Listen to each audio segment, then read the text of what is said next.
ఆయనని Denduluru fire brand అని పిలుచుకుంటారు పార్టీ కార్యకర్తలు. పార్టీ ప్రతిపక్షంలో ఉన్నా అధికార పక్షంలో ఉన్నా ఎక్కడా తగ్గేదే లేదన్నట్టుంటుంది ఆయన వ్యవహార శైలి. 3 సార్లు ఎమ్మెల్యేగా గెలిపించిన దెందులూరు నియోజకవర్గాన్ని చింతమనేని అభివృద్ధి పదంలో నడిపిస్తున్నారా? చింతమనేని గురించి దెందులూరు ప్రజలు ఏమనుకుంటున్నారు? Watch this story.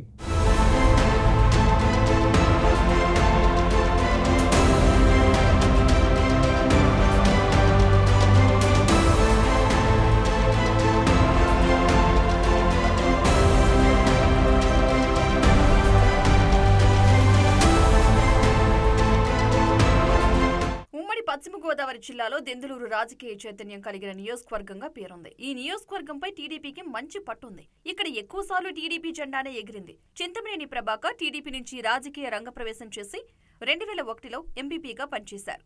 ఆ తర్వాత నియోజకవర్గంలో టీడీపీని బలోపేతం చేయడంలో కీలక పాత్ర పోషించారు.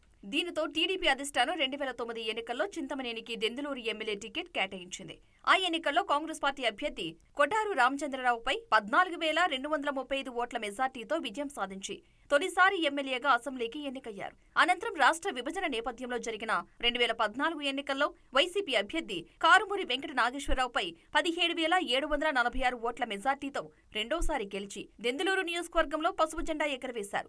2024 ఎన్నికల్లో కొటారి అభయ చౌదరిపై విజయం సాధించి హ్యాట్రిక్ ఎమ్మెల్యేగా పేరు గడించారు.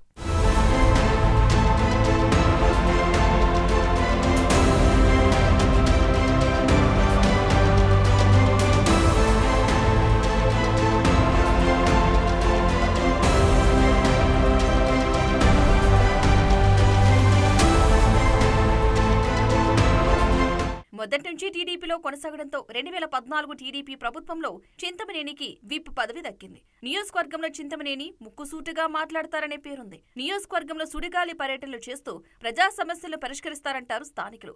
పార్టీ ప్రతిపక్షంలో ఉన్న సమయంలో కూడా కార్యకర్తలకు అండగా ఉన్నారని, నియోజకవర్గంలో పార్టీని బలోపేతం చేయడంపై దృష్టి పెట్టారని అంటుంటారు పార్టీ కార్యకర్తలు. అప్పటి వైసీపీ ప్రభుత్వం చింతమనేనిపై అనేక కేసులు పెట్టింది. దీనితో ఆయన జైలు జీవితం గడిపారు. అయినా ఎక్కడా తగ్గకుండా పార్టీలో యాక్టివ్ గా ఉంటూ కార్యకర్తలో ధైర్యం నింపారని పార్టీ శ్రేణులు అంటున్నాయి.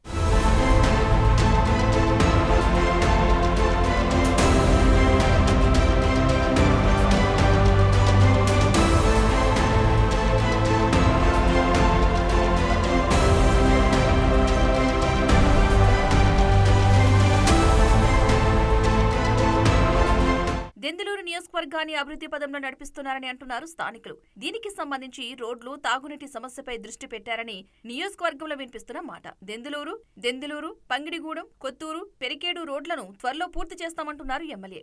గోపన్నపాలెం, రామసింగవరం అభివృద్ధికి త్వరలో టెండర్లు పిలిచి పనులు ప్రారంభిస్తామని, నియోజకవర్గంలో 20 కోట్ల రూపాయలతో సీసీ రోడ్లు చేపడుతున్నామని చెప్పారు. రామసింగవరం వద్ద ఫారెస్ట్ డెవలప్మెంట్ కార్పొరేషన్ కి చెందిన 1500 ఎకరాల భూమి నిరుపయోగంగా ఉందని, ఈ భూమిలో డ్వాక్రా మహిళలకు అరెకరం చొప్పున లీజు విధానంపై అందించి జీడి మొక్కలు, ఇతర ఉద్యానవన పంటలు సాగు చేసేందుకు అనుమతించేందుకు చర్యలు తీసుకోవాలని జిల్లా మంత్రి ద్వారా సీఎం దృష్టికి తీసుకువెళ్లనున్నట్లు చింతమనేని స్పష్టం చేశారు. మరి ఎమ్మెల్యే సూచనలకి ప్రభుత్వం ఏ విధంగా స్పందిస్తుందో చూడాలి.